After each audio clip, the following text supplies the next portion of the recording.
En el nombre del Padre, y del Hijo, y del Espíritu Santo. Amén.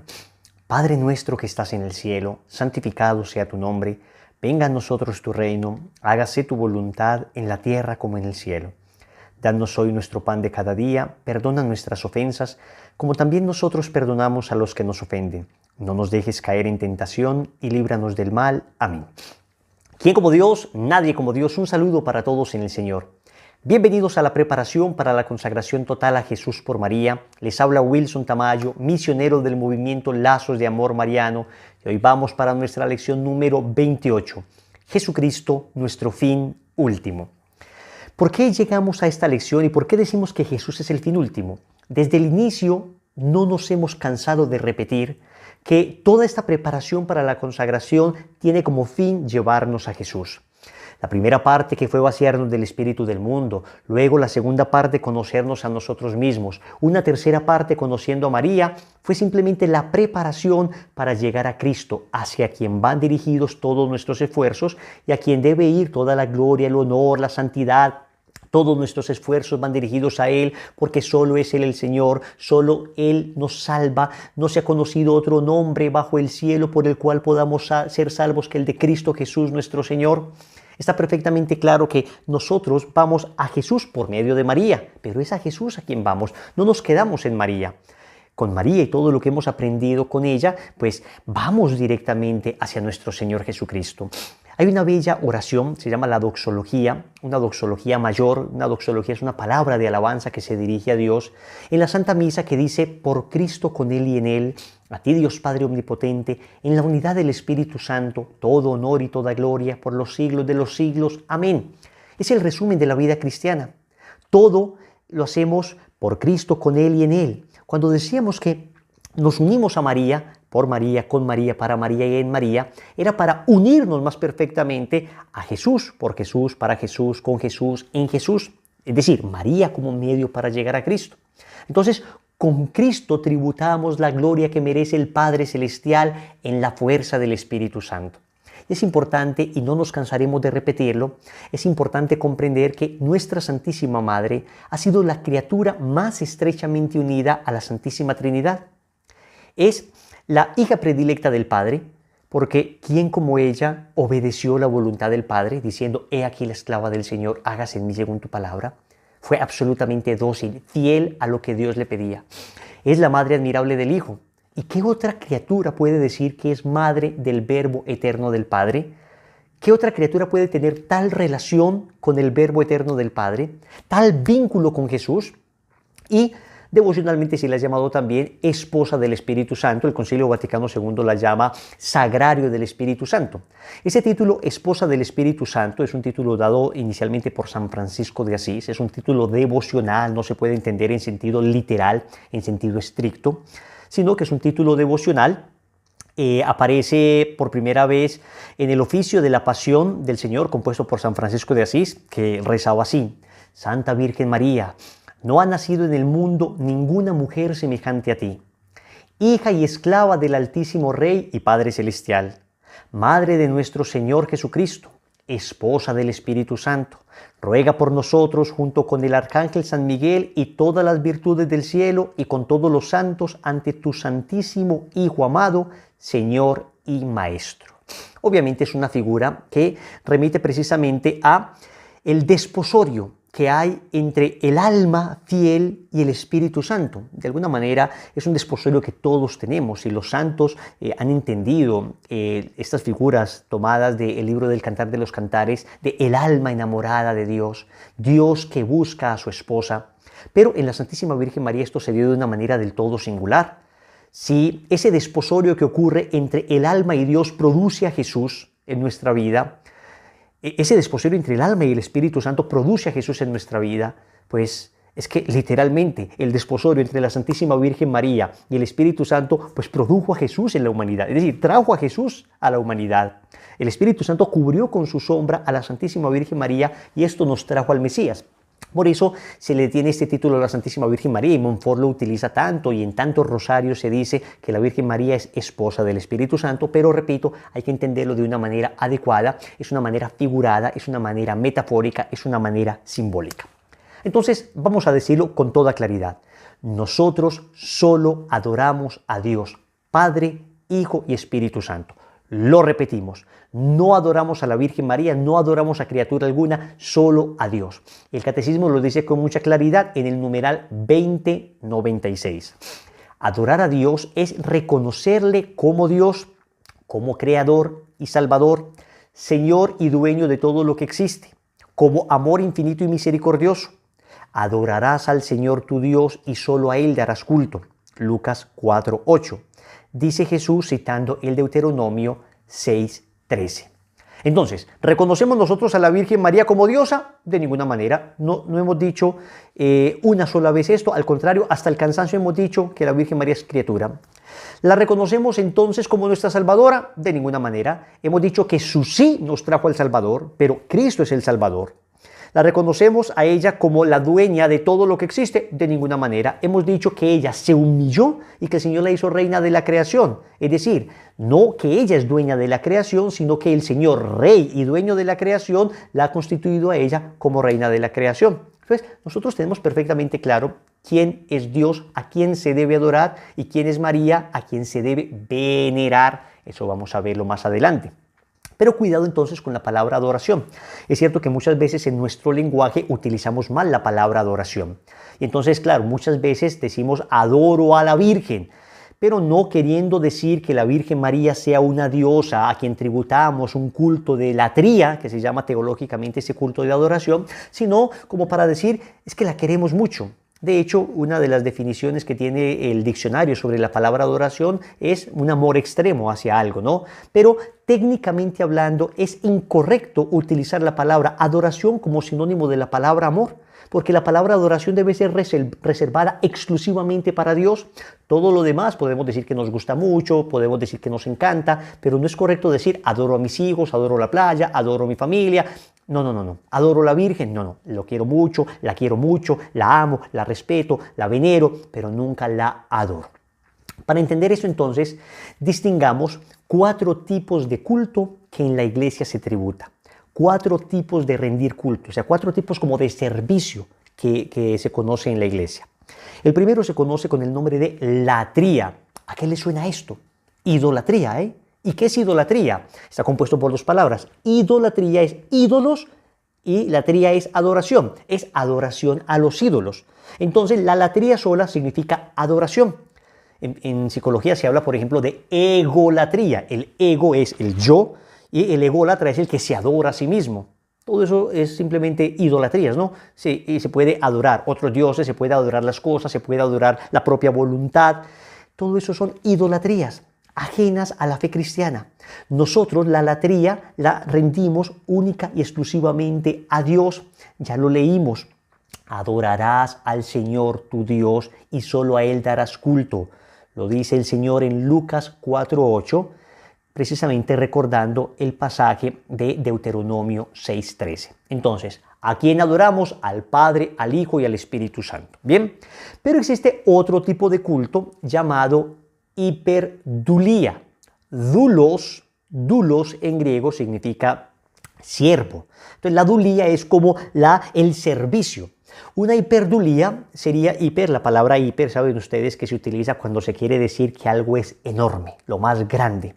Entonces la hiperdulía sería básicamente la veneración más grande que se puede tributar en la iglesia.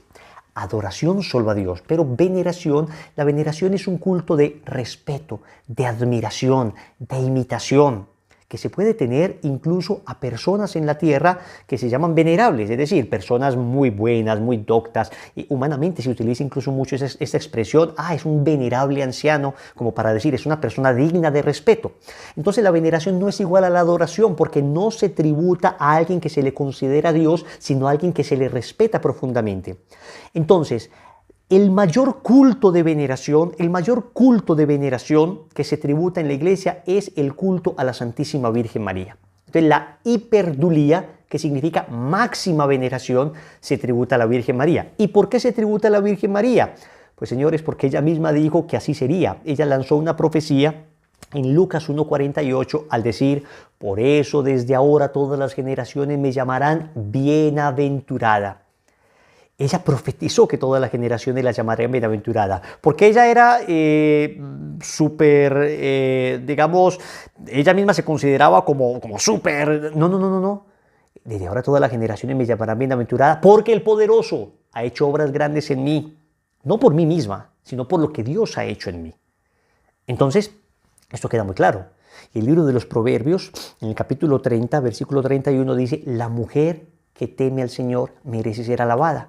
¿Y quién más que la Santísima Virgen María tuvo un temor reverencial? Acá se refiere a ese temor reverencial, a ese considerar a Dios Dios, a ese considerar a Dios lo supremo. ¿Quién más que la Santísima Virgen María tuvo ese respeto por Dios? Y si cualquier mujer que teme al Señor merece ser alabada, pues con más razón la Santísima Virgen María merece ser alabada, no adorada. Alabar distinto a adorar. Se puede alabar, es reconocer las cualidades de alguien, ¿no? Uno puede alabar las virtudes de una persona, desde la Santísima Virgen María, por supuesto, pero adorar solo a Dios. Entonces, primer culto, latría. Segundo culto, hiperdulía. Tercer culto, protodulía. Protos en griego significa primero. Entonces, primera veneración. Después de la Santísima Virgen María, ¿a quién se le da la primera veneración? A San José. La Iglesia tiene un culto propio a San José. Ya hemos hablado del querido José y de cuánta devoción debemos tenerle. Miren lo que dice el Evangelio de Mateo, capítulo 1, versículo 19. Dice que su marido, el marido de la Virgen José, era un hombre justo. Y la palabra justo en la Biblia significa santo. Justo es el que cumplía a cabalidad la voluntad de Dios. Justo en la Biblia es igual a santo. La Biblia misma reconoce a San José como un hombre santo. Por eso se le debe tener un especial cariño y nosotros lo consideramos además como el patrono de la Iglesia, el patrono de nuestras necesidades. Hay una práctica muy linda, es la novena a San José, pero hay otra bellísima que se llama los 7 domingos a San José. Les cuento como experiencia que mi esposa y yo, cuando empezamos nuestro proceso de discernimiento para saber si nos hacíamos novios o no, porque queríamos hacer todo conforme a la voluntad de Dios, hicimos los 7 domingos a San José. Durante 7 domingos, la pueden encontrar en internet, es una devoción bellísima.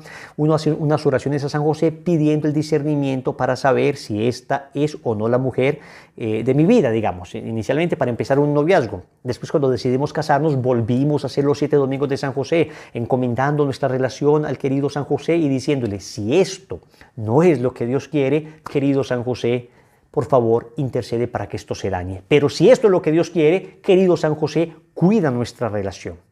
Y bueno, y sí que la ha cuidado San José. Siempre ha estado San José en el corazón de nuestra familia. Entonces vamos a ver, latría, adoración a Dios. Hiperdulía, veneración, máxima veneración a la Virgen. Protodulía, primera veneración a San José. La primera, después de la Virgen María, al primero que se tributa veneración es a San José.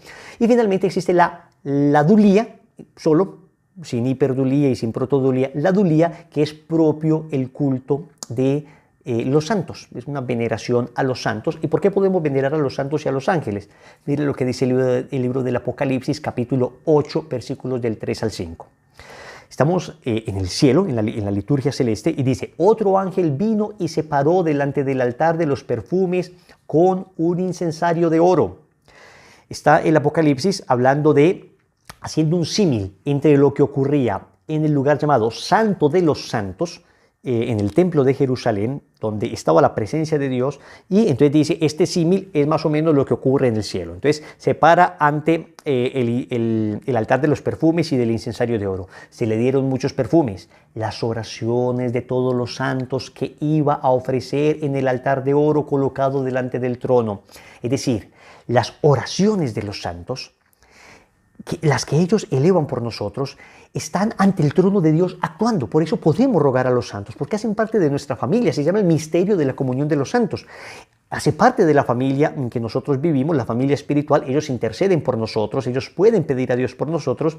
Y dice, y la nube de perfumes con las oraciones de los santos se elevó de las manos del ángel hasta la presencia de Dios. Después el ángel tomó su incensario, lo llenó con brasas del altar y las arrojó sobre la tierra. Hubo tremendos truenos, relámpagos y terremotos. Lo que nos está diciendo acá el libro del Apocalipsis no es lo que sucederá ya al fin del mundo. No. Todavía hay gente en la tierra. El libro del Apocalipsis nos está diciendo que mientras hay personas en la tierra, las oraciones de los santos tienen efecto sobre la tierra. Por eso debemos ser devotos de los santos. Cada cual tiene su santo de devoción. Yo te recomiendo que te vas enamorando de algún santo. Yo quiero mucho, por ejemplo, a Don Bosco. Amo a Don Bosco bastante. Don Bosco ha sido muy especial para mí. Cada cual tiene su santo de devoción. El que más se identifique con su carácter o el que menos se identifique con su carácter, precisamente para lograr imitarlo. Entonces, digamos, hay algunos que tienen carácter muy fuerte y están siendo muy devotos de San Francisco de Sales, el santo de la amabilidad, pidiéndole a ese santo su intercesión para lograr hacer dócil el carácter. Entonces, pidámosle a la Virgen que nos ayude a conocer la vida de los santos y a enamorarnos. Entonces, 4 cultos. El culto de latría, ¿a quién? A Dios. Latría, adoración a Dios. El culto de hiperdulía, máxima veneración, ¿a quién? A la Virgen María. El culto de protodulía, primera veneración, ¿a quién? A San José. El culto de dulía, veneración a los santos. O sea que cuando alguien venga a decirte, es que ustedes los católicos adoran a la Virgen María, tú le dices, no, mira, nosotros no adoramos a la Virgen María. El culto de latría es un culto referido exclusivamente a Dios. Nosotros a la Virgen la veneramos con un culto de hiperdulía. Y entonces esa persona que cree que tú sabes griego va a salir asustada y va a decir, yo con este no hablo que sabe tanta teología y tanto griego, y se va. Es una manera de decirte, es bueno que tengas algunos elementos, para que vayas sabiendo qué es exactamente lo que creemos como iglesia. El culto entonces que nosotros tributamos a Dios es un culto distinto del que tributamos a la Santísima Virgen María. El Catecismo de la Iglesia Católica en el numeral 971 hace un resumen perfecto del culto que le tributamos a la Virgen. Ya vimos que el Catecismo nos enseñaba que a Dios lo adoramos. Ahora, a la Virgen, ¿qué culto le tributamos? ¿En qué consiste esta hiperdulía? Numeral 971, y apréndetelo de memoria. La Santísima Virgen es honrada con razón por la Iglesia con un culto especial. Claro que hay un culto especial, el de hiperdulía. Y en efecto, desde los tiempos más antiguos se venera a la Santísima Virgen con el título de Madre de Dios, bajo cuya protección se acogen los fieles suplicantes en todos sus peligros y necesidades. Estamos diciendo que esto no es nuevo. Desde el siglo I ya están los cristianos venerando a la Santísima Virgen María. Tenemos oraciones de los cristianos dirigidos a la Madre de Dios.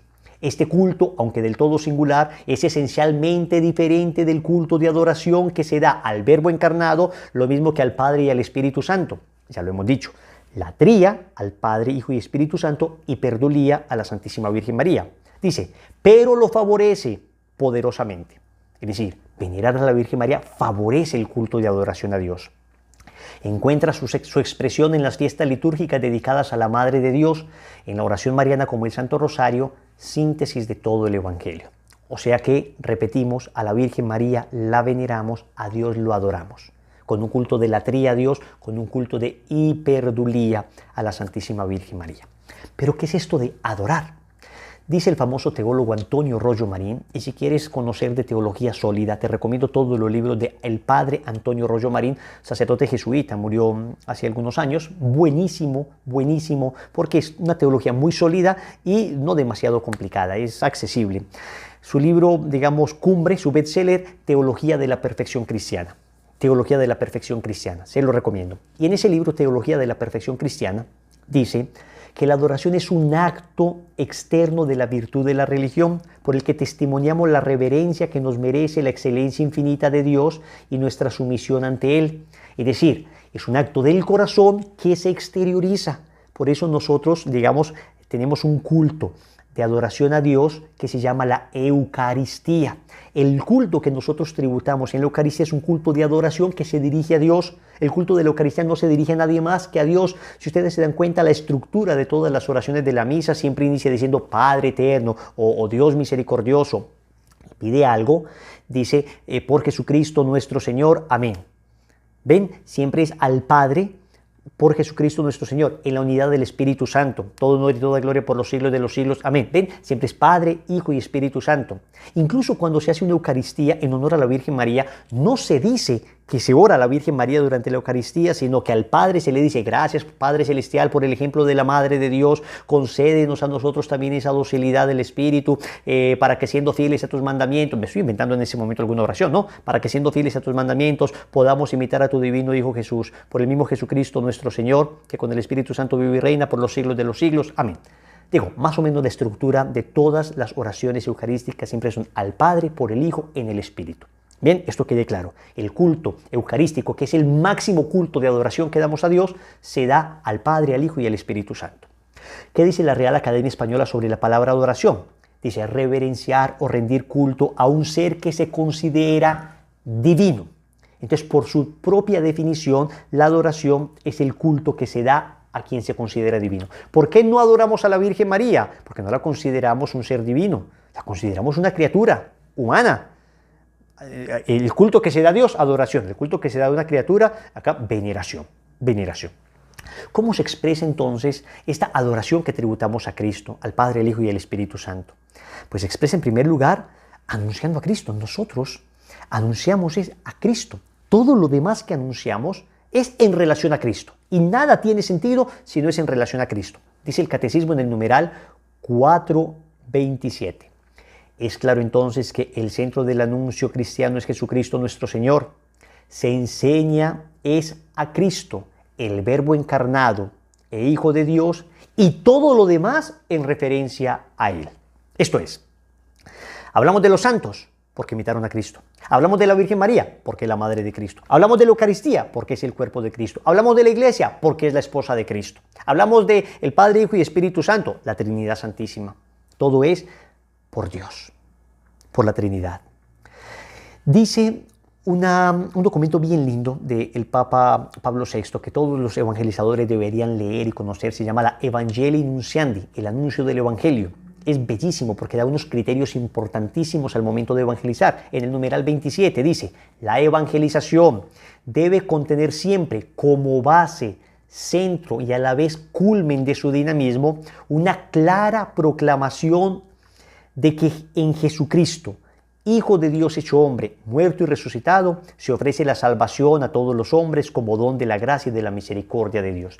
Es decir, toda evangelización debe llevar a la persona a entender que la vida, pasión, muerte y resurrección de nuestro Señor nos trajo la redención, nos trajo la salvación, y por Él es que somos salvos. Entonces todo lo demás lo hemos hecho ¿para qué? Para poner como una base sobre la cual pudiéramos anunciar este mensaje. Jesucristo es tu Señor y tu Salvador, nadie más. Jesucristo es tu Señor y tu Salvador. Esto te lo enseña la Virgen María. Con ella nos postramos ante Él a adorar a Jesucristo como Señor y Salvador. Dice el Catecismo nuevamente, numeral 426. Así pues, en el centro de la catequesis encontramos esencialmente una persona, la de Jesús de Nazaret, unigénito del Padre, que ha sufrido y ha muerto por nosotros y que ahora, resucitado, vive para siempre con nosotros. El fin de la catequesis es conducir a la comunión con Jesucristo. Solo Él puede conducirnos al amor del Padre en el Espíritu y hacernos partícipes de la vida de la Santísima Trinidad. Es a Cristo. Pero entonces, a Cristo con todo lo que Él tiene. A Cristo con todo lo que Él nos dio. Les quiero contar, en una ocasión me invitan a dar un debate en un canal de televisión, un debate pues sobre la Santísima Virgen María. Me decía que iba a ir alguien digamos, a decir que el culto a la Virgen María debería pues ignorarse, que lo único importante es el culto a Jesucristo. Entonces yo, como católico, digamos, iba a hablar, pues a demostrar, digamos, la necesidad del culto mariano, ¿no? Entonces yo iba pues muy preparado, en fin. Pero resulta que se confundieron y en el canal de televisión llamaron a un sacerdote y a mí, es decir, dos que defendiéramos a la Santísima Virgen María. Entonces, cuando llegamos allá, bueno, ¿quién es el que va a decir que el culto a María no es necesario? No, ninguno, los dos venimos a defender el culto a la Virgen.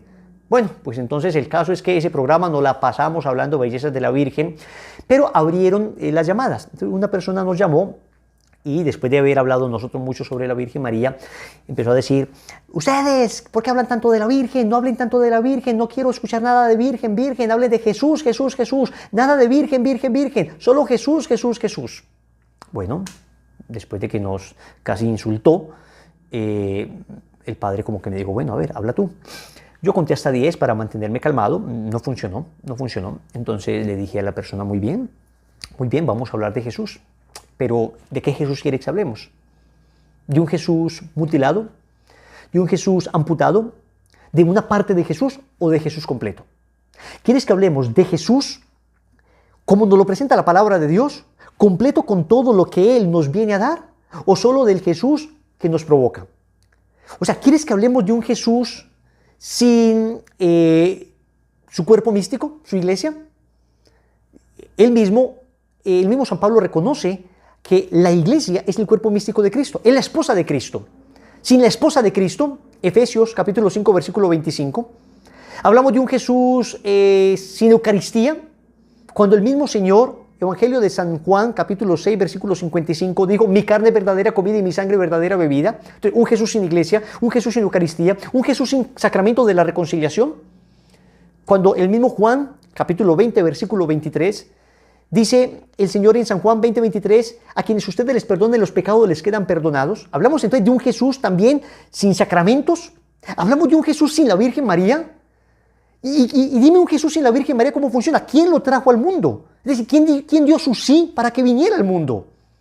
De los 33 años que vivió Cristo, 30 años los pasó día y noche con su madre. 30 años. Y después, 3 años de su ministerio público, también estuvo su madre allí. Estamos hablando que más del 90% del tiempo Jesús lo pasó con su Madre Santísima. Vamos a hablar de un Jesús solamente del 10%, del 10% de Jesús, y eso que en ese 10% también estuvo la Virgen María. Un Jesús sin recibir su regalo, le dije, el regalo que nos dio de su Madre Santísima en la cruz, Juan capítulo 19, versículos del 25 al 27. Entonces, un Jesús al que no le aceptamos su regalo, al que no le aceptamos su madre, ¿de qué Jesús quieres que hablemos? Un Jesús sin iglesia, sin María, un Jesús sin Papa, un Jesús sin Eucaristía, un Jesús sin nada. ¿Qué queda de Jesús entonces? ¿Qué queda de Jesús? ¿Cómo vamos a decir? Vamos a hablar de Jesús, pero quitemos todo lo que Jesús nos ha dado, quitemos todo lo que no nos gusta de Jesús. No, hablemos de Jesús completo, tal como nos lo presenta la palabra. Y no estoy bravo, les dije. Y no estoy bravo. Un poco apasionado, pero no estoy bravo. Obviamente, la llamada, nadie respondió en la llamada. Pero, bueno, les cuento esta anécdota para decirles, es que cuando hablamos de Jesús, hablamos de un Jesús completo. Un Jesús completo. A Jesús con su madre. A Jesús con su Eucaristía, a Jesús con su iglesia, con su esposa que es la iglesia, a Jesús con todo, con todo. Y por eso es a Él y todo lo relacionado a Él. Y todo lo relacionado a Él. Entonces, que quede perfectamente claro, todo es a Cristo. Y todo lo que nos lleve a Cristo, bienvenido. Todo lo que nos aleje de Cristo, entonces lo rechazamos nosotros también. Montfort dice en el Tratado de la Verdadera Devoción, numeral 62, que esta consagración es un medio privilegiado para hallar a Jesucristo perfectamente, para amarle tiernamente y servirle fielmente. Por eso nos consagramos a Jesús por medio de María, por Cristo. Luego dice en el tratado, en el numeral 225, porque no pensaréis jamás en María, sin que María por vosotros piense en Dios. No alabaréis ni honraréis jamás a María, sin que María alabe y honre a Dios. María es relativa a Dios. Y me atrevo a llamarla la relación de Dios, pues solo existe con respecto a Él, o el eco de Dios, ya que no dice ni repite otra cosa más que Dios. Si dices María, ella dice Dios. Santa Isabel alabó a María y la llamó bienaventurada por haber creído. Y María, el eco fiel de Dios, exclamó, mi alma glorifica al Señor. Lo que en esta ocasión hizo María lo hace todos los días. Cuando la alabamos, la amamos, la honramos o nos damos a ella, alabamos, amamos a Dios, honramos a Dios y nos damos a Dios por María y en María. Entonces, que quede perfectamente claro y lo volvemos a decir. Todo es para Dios. Todo es para Dios. Por medio de María, pero para Dios. Dice después Montfort en el numeral 61 y 62. Cristo es el fin último de toda devoción. Él es el Salvador del mundo, verdadero Dios y verdadero hombre. De lo contrario, tendríamos una devoción falsa y engañosa. Si tú dices, no, es que yo adoro a María, es que yo me quedo en María, es que no me interesa a Jesús. Una devoción falsa y engañosa. No se ha dado a los hombres sobre la tierra otro nombre por el cual podamos ser salvos, sino el de Jesús. Esto lo dice Hechos capítulo 4, versículo 12. Quien no esté unido a Cristo como el sarmiento a la vid caerá, se secará y será arrojado al fuego. Esto lo dice Montfort en el tratado. Por tanto, si establecemos la sólida devoción a la Santísima Virgen, es solo para establecer más perfectamente la devoción a Jesucristo y ofrecer un medio fácil y seguro para encontrar al Señor. Y escuchen esto tan tremendo. Si la devoción a la Santísima Virgen nos apartase de Jesucristo, habría que rechazarla como ilusión diabólica. Pero como ya he demostrado y volveré a demostrarlo más adelante, sucede todo lo contrario. Esta devoción nos es necesaria para hallar perfectamente a Jesucristo, amarlo con ternura y servirlo con fidelidad. ¿Y tú te das cuenta? Yo te pregunto, desde que estás haciendo este proceso de preparación para la consagración, ¿amas más a Jesús? ¿Te has enamorado más de Cristo? ¿Lo has reconocido como tu Señor? ¿Amas más la Eucaristía? ¿Amas más su iglesia? Estoy seguro que sí, porque lo único que sabe hacer María es llevarnos a Cristo. Y Montfort no frena ahí. Montfort, para que no quede duda de que esta devoción es cristocéntrica, es decir, que Cristo es el centro y el fin a quien se dirige, dice en el numeral 1415 del tratado: confieso con toda la iglesia que siendo María una simple criatura salida de las manos del Altísimo, comparada con la majestad infinita, es menos que un átomo, o mejor, es nada, porque solo es el que es. María, al lado de Dios, menos que un átomo, nada, una criatura, el Creador. Por consiguiente, este poderoso Señor, siempre independiente y suficiente a sí mismo, no tiene ni ha tenido absoluta necesidad de la Virgen para realizar su voluntad y manifestar su gloria. Dios hace lo que quiere y no necesita de nadie. Le bastaría querer para hacerlo todo.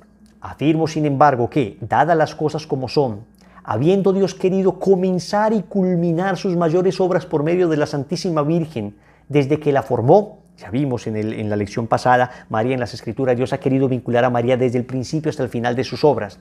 Es de creer que no cambiará jamás de proceder. Es Dios y no cambia ni en sus sentimientos ni en su manera de obrar. Es decir, esta devoción es cristocéntrica. Lo único que pretende, dice Montfort, es hacer de ti un verdadero devoto de María y un auténtico discípulo de Jesucristo. ¿Quién como Dios? Nadie como Dios. Y después de Dios, nadie como María. Que quede perfectamente claro. A Jesús por medio de María. A Jesús. A Jesús. Wilson, es que estoy muy enamorado de María. Yo también. Y cada que me enamoro más de María, ¿saben qué pasa? Mi amor por Cristo crece ad infinitum. Hasta el infinito. Crece en mí el hambre de Eucaristía. Crece en mí el deseo de leer la palabra de Dios. Crece en mí el deseo de reconocer a Jesucristo como mi Señor y mi Salvador.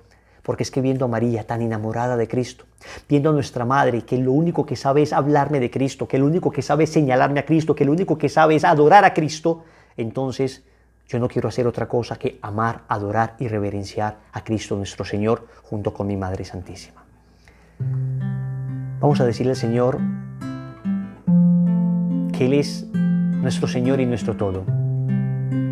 Una vez más, como lo dijo San Francisco de Asís, Él es nuestro Dios y nuestro todo. Quiero que cierres tus ojos en este momento y vamos a decirle al Señor que Él es nuestro Dios y nuestro todo. Tú, mi Dios y mi todo. Tú, mi único Señor, en quien puedo confiar, sino en tu amor, mi Señor. Díselo. Tú, mi Dios y mi todo. Tú, mi único Señor, en quien puedo confiar, sino en tu amor, mi Señor. ¿Sabes qué? En ese momento nuestra Madre está cantando con nosotros, diciendo: tú, mi Dios y mi todo. Tú, mi único Señor, en quien puedo confiar, sino en tu amor, Señor. Una vez más, díselo. Tú, mi Dios y mi todo. Tú, mi único Señor.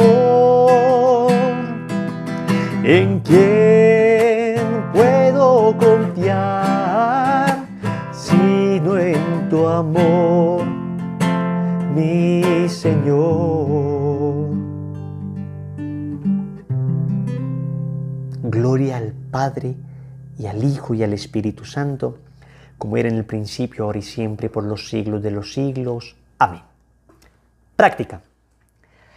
Vamos a tomar un Cristo y vamos a hacer un momento de oración con ese Cristo. Pueden ser 2, 3, 5 minutos.